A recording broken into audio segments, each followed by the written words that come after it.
লাউ পাতা দিয়ে দেখো আজ চিংড়ি মাছ করেছি, খেয়ে কেমন হয়েছে বলছি। কাঁচা লঙ্কা খাবে? হ্যাঁ একটু খাও, ঝাল ঝাল ভালো লাগবে। চলো বসো, খেয়ে বলো কেমন হয়েছে। লঙ্কা দিয়েছে তোমাকে?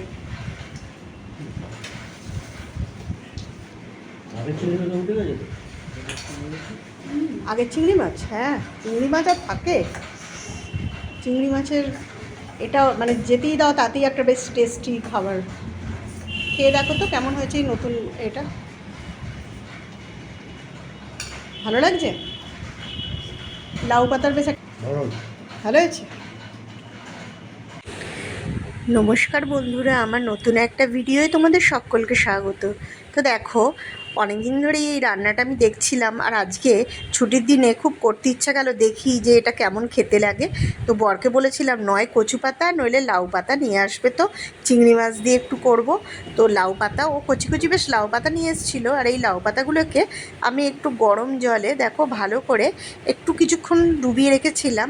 তো দেখলাম যে তার মধ্যে যেসব পোকা টোকা মানে কিছু পোকাও ছিল সেগুলো কিন্তু মানে ভেসে উঠেছে, সেই জন্য পাতাগুলোকে একটু হালকা গরম জলে একটু ভিজিয়ে রেখে তারপর ভালো করে ধুয়ে নিয়েছিলাম।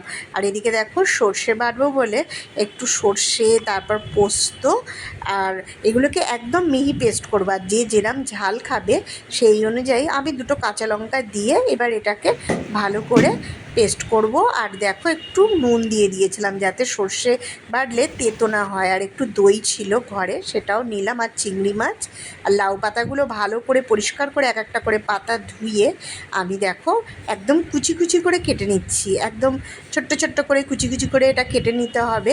এটা কিন্তু খেতে খুব ভালো লাগে, তো সেই জন্যই ভাবলাম করে দেখি যে বাড়ির সবার কেমন লাগে।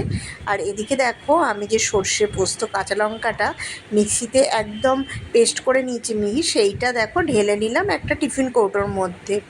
এবার এর মধ্যে একে একে যা যা উপকরণ লাগবে আমি এই সর্ষে বাটার পোস্ত বাটার মধ্যে মিশিয়ে দেবো। টক দই ছিল বাড়িতে একটু, সেটা একটু ফেটিয়ে এর মধ্যে আমি দিয়ে দিলাম। টক দইটাও এবার এর সঙ্গে ভালো করে মিশিয়ে নেবো। তারপর এর উপরে দিলাম নুন, যা যা লাগবে সব একসাথে একটা মশলা তৈরি করে তারপর এটা বসিয়ে দেবো। আর দেখো তারপরে দিলাম একটু লঙ্কা গুঁড়ো, একটু লঙ্কা গুঁড়ো আর একটু কাঁচা লঙ্কা দুটোই দিলাম। একটু ঝাল হলে জিনিসটা খেতে ভালো লাগবে। আর তারপরও দিলাম একটু হলুদ গুঁড়ো, লঙ্কা গুঁড়ো, হলুদ গুঁড়ো, টক দই, সর্ষে বাটা, নুন সবই দেওয়া হয়ে গেছে মোটামুটি।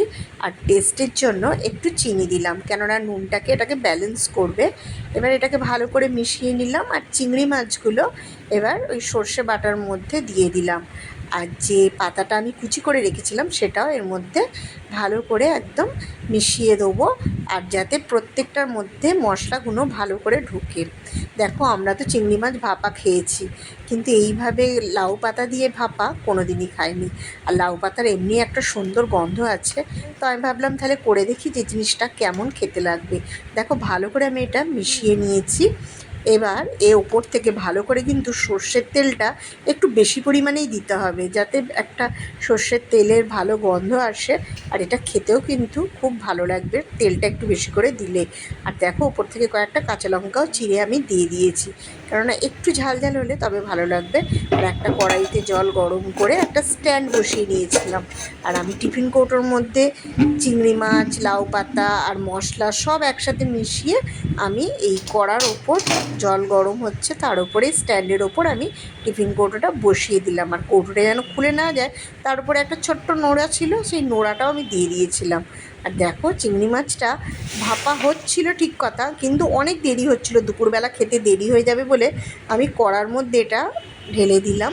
আর এটা একটু জল জল হয়েছিল, তো পাতা থেকে জল বেরোয়, একটু একটু শুকনো করতে হবে, তাই জন্য ভাবলাম কড়াতেই করে ফেলি, তাহলে তাড়াতাড়ি হয়ে যাবে।